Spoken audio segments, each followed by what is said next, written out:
And I'm back with more Ace Attorney Justice for All. We are knee-deep in the final testimony, so let's go. I, Luke Atmey, had no points of connections with the victim whatsoever. Kane Bullard decided to investigate mask to mask and simply mistook who he was.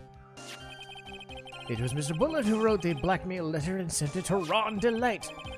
And it was again Mr. Bullard who harbored a grudge on that for his betrayal. Mr. Bullard's mistake is quite excusable. The defendant truly believed he was mask to mask. That is why Mr. Delight saw it fit to kill him. Truly a tragedy. So the victim blackmailed the defendant? This is the blackmail letter found in the defendant's apartment. Handwriting test confirms Mr. Bullard was indeed the one who wrote the letter. What? Very well, your cross-examination. This is getting good. Okay. Third statement, the newspaper clipping. Okay.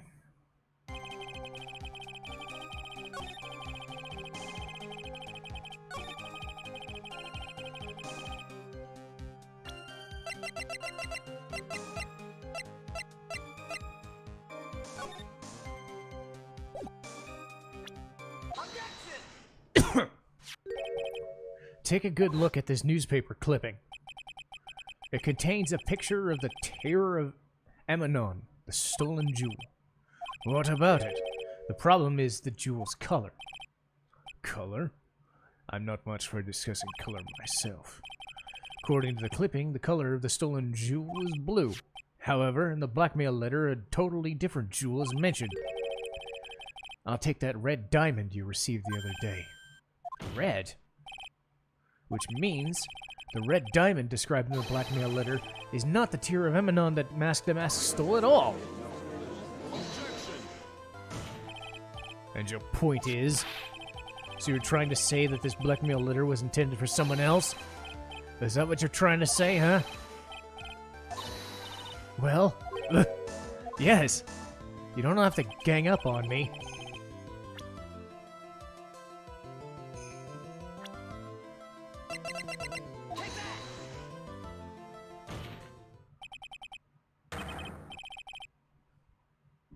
Naturally, it was you.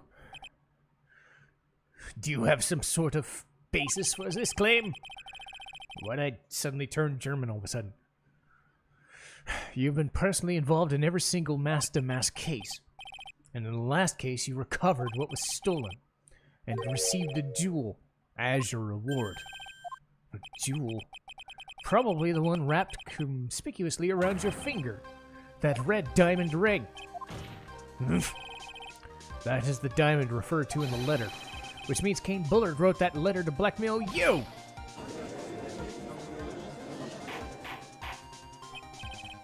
Order! Order, I say! It seems you've gone too far with your childish pranks, trite. Uh-oh, I don't like how he said that. Blackmailing Luke Atmey? You for real? Yes, I see. Come on, stand up to him! Then answer me this. The blackmail letter contained the following passage. You don't want your identity revealed? It certainly does. Kane Bullard threatened to make Luke Atmey's identity public knowledge. An identity he wanted to keep secret. So just what was it? Atmey killed Kane Bullard because he was afraid of his secret. What was his identity? This is what it all comes down to, Nick. The identity you wanted to keep secret was...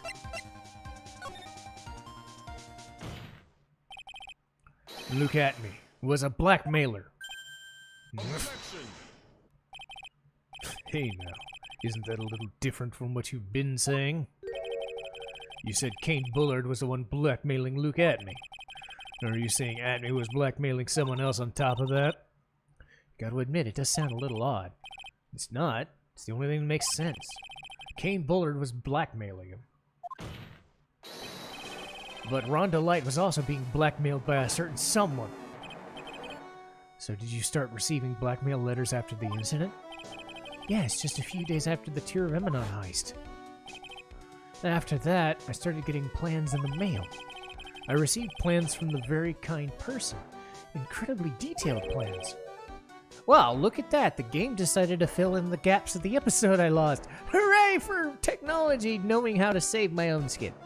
But seriously, screw this fucking thing. I pressed the button. I swear by it. I don't know why the episode went missing. Detailed plans. In which case, that means that Rhonda Light was actually mask to mask. That's what we're all claiming. Someone else came with the plans and Mr. Delight stole his targets. And that someone was none other than Luke Atmey. Shh! Silence!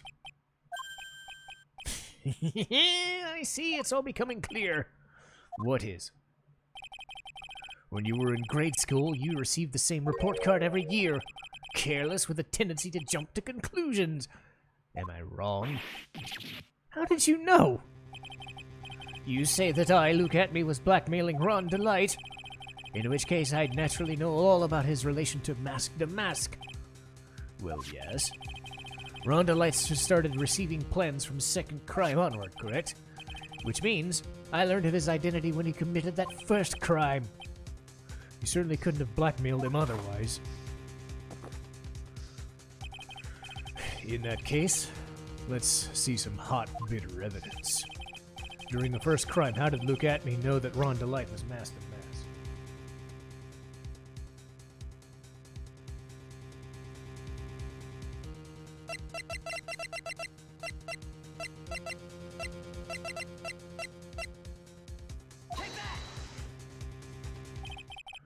I think I saw it. See what?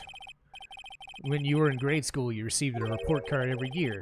Gets into a lot of mischief trying to be the center of attention. What do you mean? This newspaper clipping. It is a picture of you and Ron Delight in his guard uniform. It seems that Mask to Mask didn't just disappear into thin air. He just took off his outfit and hid it in a bucket. That sounds far too stupid to be true. Correct. With tricks like that, he couldn't fool a baby, much less an ace detective. That's when you figured it out. That's when you learned that under his mask, he was really Ron Delight.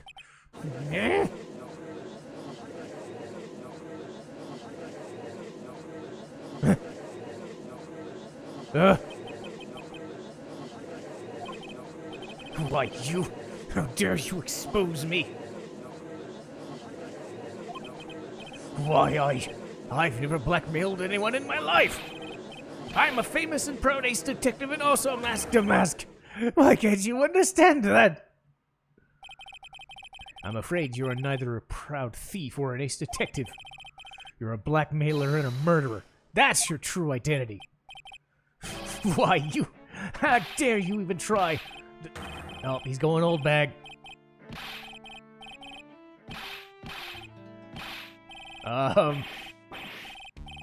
Nope.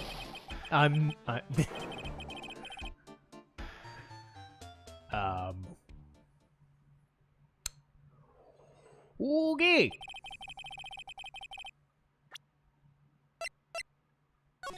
Okay, I'm going to save here because there's a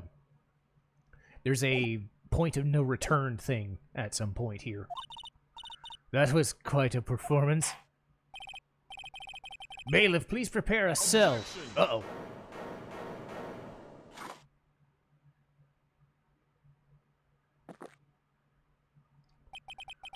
The hammer that strikes too fast has no time to aim.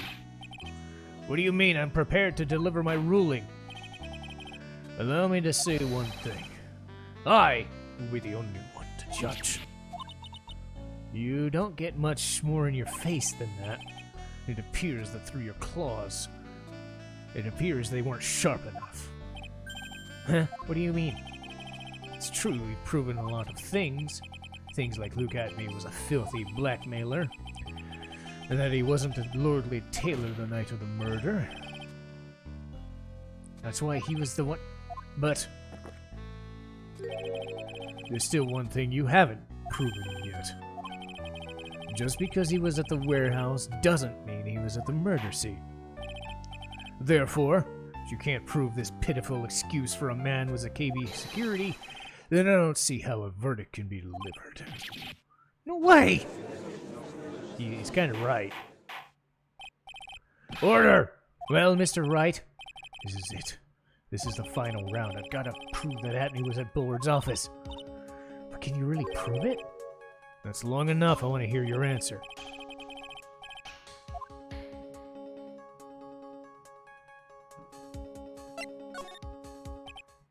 I can't prove it. Just as I thought.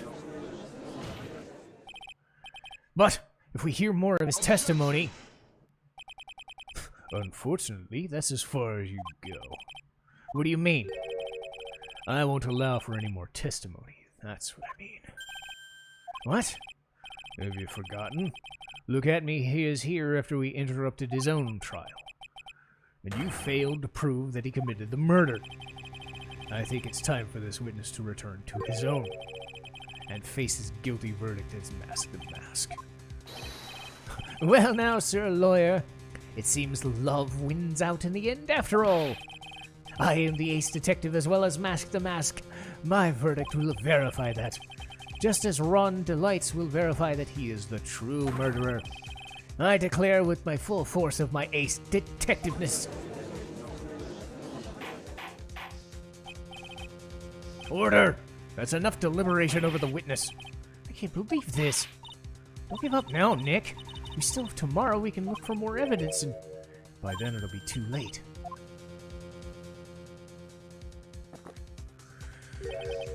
Double jeopardy.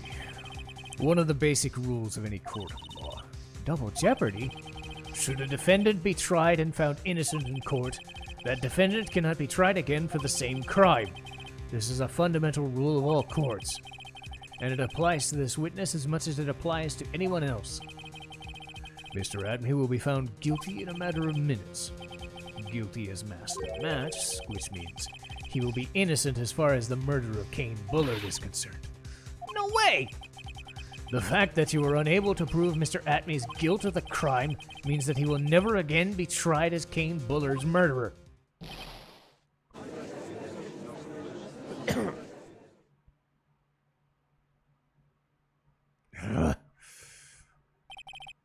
Now there's nothing I could do to possibly win. Even if Ron's proclaimed to be innocent, the real killer will just go free.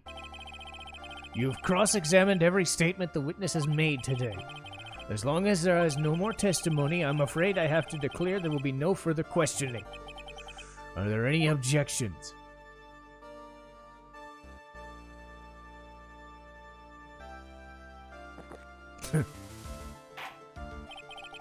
Then I hereby end the cross-examination of Luke Atmey. Objection! What the? I think I see it. Your Honor, when you were a child, this is what was on your report card every year. Has poor hearing and often makes mistakes as a result. How did you? Phoenix, raise your head up high. Have you forgotten what I used to tell you? A lawyer is someone who smiles no matter how hard it gets. That voice? No way! Man, she shows up to save your ass a lot. Long time no see, Phoenix. Mia! This is the true power of the Korean channeling technique. I know it's really Maya who's standing before me, but right now, she's my mentor, Mia Fey. Now let's end this. But there's nothing more we can do. Without any more testimony, I can't cross-examine. Not yet. The testimony's not over yet. What do you mean? Your Honor, just now you said something very interesting. You've cross-examined every statement the witness has made. That's true, but unfortunately, you're forgetting something. Earlier, after the last cross-examination, the witness made a number of remarks.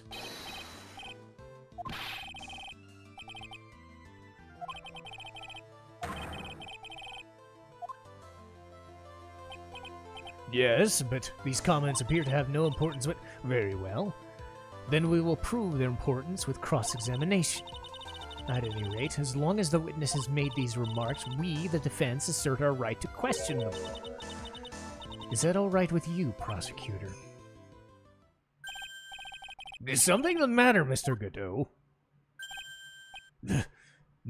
Nothing. No, sir, lawyer. Looks like you're one step too late. If you think such falsehoods will do anything, look at me. Let's hear it. Huh? It's true, the witness made some remarks. So, let's hear this last bit of cross-examination. Mr. Godot, what are you? Very well. Mr. Luke Atmey, I'm going to allow the defense to cross-examine your earlier remarks. The defense would like to hear why you were declared the defendant of the true murderer. So please give us one last bit of testimony. Phoenix, this is it. It's our absolute last chance. Yes, Chief.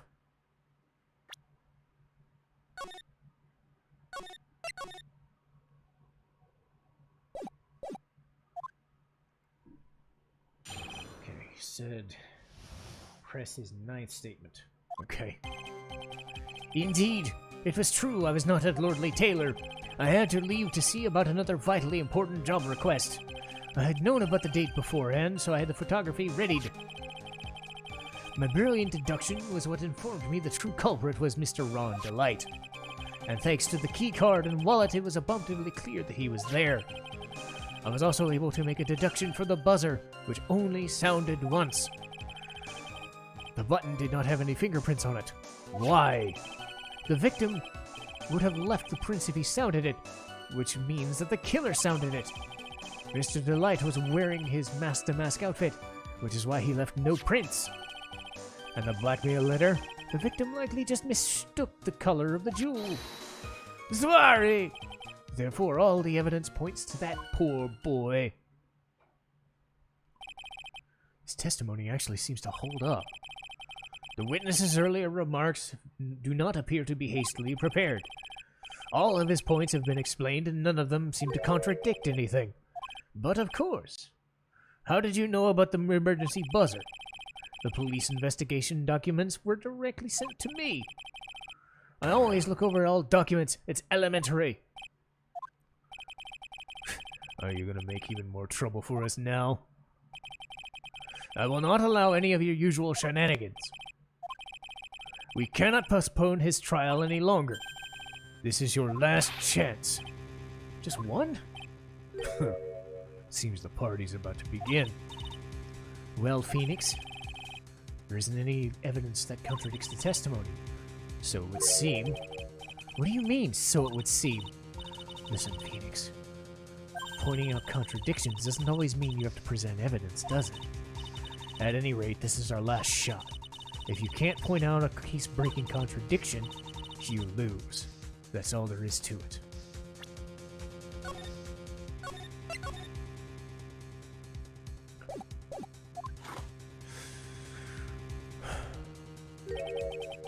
Cup number 17, the last one. It seems the time has come to put this end to this trial. I have to find a fatal contradiction in this testimony, and I need to point it out without presenting evidence. Which means all I can do is find the contradictory remark and press it. Remember, you've only got one chance. Very well, begin your cross-examination.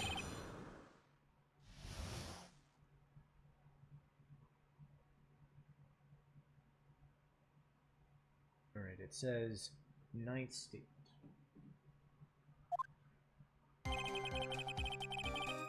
1, 2, 3.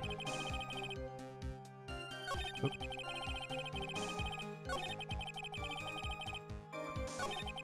2, 3, 4, 5, 6,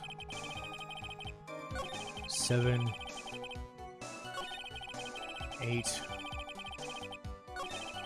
9. Aha!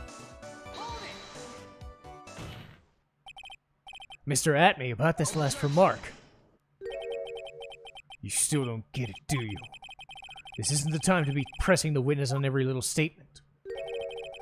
I'm afraid you're the one who still doesn't get it. What? Mr. Atmey, it seems you finally admitted that you were in the CEO's office at the night of the murder. How could you say that? Let's review your testimony, shall we? The button did not have any fingerprints on it. Why? Mr. Delight was wearing his mask-to-mask outfit. Indeed, that's what I said. My deductions are absolutely foolproof. More like your deductive powers prove you're a fool. I'm sorry, whatever do you mean? For some reason, I'm starting to get really thirsty. When exactly did we learn the fact that Ron Delight was dressed as mask-to-mask? It was just a few hours ago, back when my sixth cup was looking at me with a cold stare. Did I forget to mention? Oh, I'm sorry, I just never had a chance to mention it. That's right. The defendant had yet to tell anyone else about this fact this morning. Therefore, the only people who should know this are those people who've been watching this trial. Do you understand now? There's no way you should have known about that. No! Fuck. I've been doing too many recordings today. You were in the next courtroom being tried as mask-to-mask, so enlighten us. Just how did you know this piece of information? Objection. Come on. The detective must have known about it. You probably had plenty of chances to find out beforehand. And if those those chances I want to discuss next. That night, Mr. Delight was wearing his mask-to-mask outfit. There is one, and only one way for Detective Atmey to have found out. Please recall, if you will. When I entered the office, there was a suspicious, shadowy figure. For a second, my client witnessed the real killer. But Mr. Delight never saw it, so there's no way to tell whether he was the real killer was Luke Atmey. It's with that statement that I will turn this case on its head. Just what are you implying? Mr. Delight saw the real killer, correct? Now, if you turn that statement around, stands to reason the real killer had also seen Ron Delight. Impossible!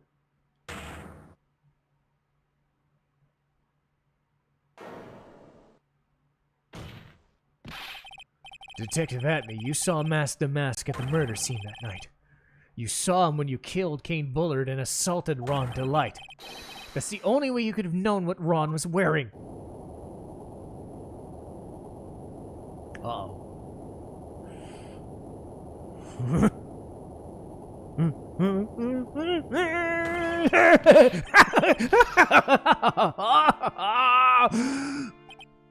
Take a good look, everyone. Unable to find a rival worthy of my genius, I was forced to create one by myself. Here I am, the tragic clown. The same line you gave yesterday. But I think there's a little more meaning behind it this time.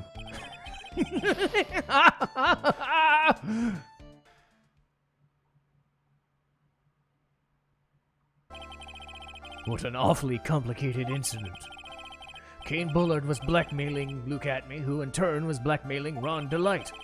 And upon killing his blackmailer, he tried to frame him. And then claimed to be the guilty mask-to-mask in order to escape his true crime. And to that end, he came up with this plot. To use double jeopardy rule when making his alibi. At any rate, it seems we finally found the truth. I came perilously close to besmirching the record of an innocent young man. Besmirching him with the title of murderer. Don't ignore me! Oh, I didn't realize you were there. About the verdict? I know. You never committed any murder. I'm so glad you understand, but I really am Mask-to-Mask. So thanks to the trial, I'm innocent now, right? What was it you said? Double jeopardy? Now that you mention it, I've been careless. What do you think, Mia? As the defendant says, the rule of double jeopardy is absolute. A defendant can never be tried twice for a crime in which he was found innocent. Then, he really is innocent? Would seem so. For now. For now. Now then, this court finds the defendant not guilty.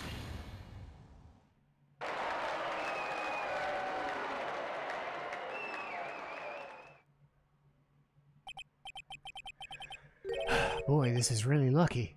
Wait, this isn't so good after all. I mean, she'll see a mask to mask. Uh-oh. You did it, Phoenix. Thanks, Mia. It's been a long time, hasn't it? It's because Maya doesn't call on me much these days. Oh, I'm just joking. Don't take everything so seriously. But on the other hand, she seems kind of torn. You mean about becoming the master of the Korean technique? Becoming the master means saying goodbye to her mother. Misty Faye, right? Watch over her, will you? Of course. Well, see you around. Mia. Mr. Wright! I don't know what to say. Congratulations, Mr. Delight. Thank you. Wait, no. Come on, just be happy already. Maya, you've been cleared of that murder charge and got off as Master Mask. But in exchange, I lost everything. Stealing security information from KB Security. Becoming Master Mask, I did it all for one reason, but... And your wife, Desiree? She hates criminals more than anything. Come to think of it, she was once being held hostage, right? She always said she hated sneaky criminals. I knew that, but... Once I got fired from KB Security and lost all that money, she wouldn't have any reason to stay with me. I thought she would leave me for sure. So that's why you became Master Mask? Yeah, but it's over now. The broken bowl can never be put back together. That's not true, right, Nick? Really? You'll be fine, and Nick can prove it. I wish he would check with me first.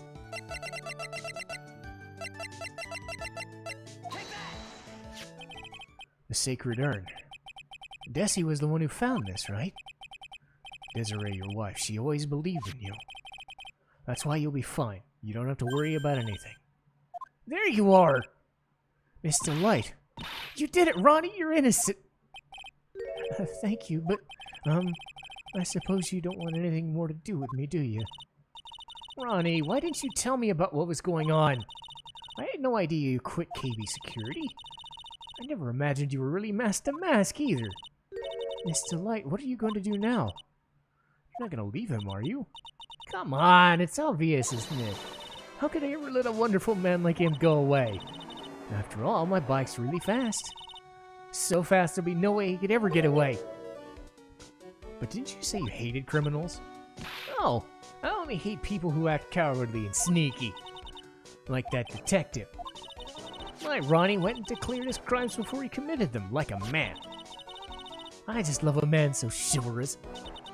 Chivalrous? I knew I was right about you. Every day I spend with you's filled with thrills and excitement. Desi, you really do love Ron, don't you? Nicky boy. I'm really glad I asked you to defend him. Thank you so much. I'll never forget what you've done for us. Take care of yourself. You too, Nicky boy. I can feel my face going red. Mr. Nick! Mystic Maya, congratulations! Oh. Talk about bad timing. Ow! Ow!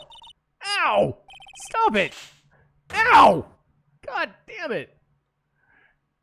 And now I'm on the floor. So just as the case came to a close, so too did my consciousness. Ron said a broken bowl can never be put back together, but I know that's not true. I mean, just look. There's a perfect example of one that got put back together even better than before.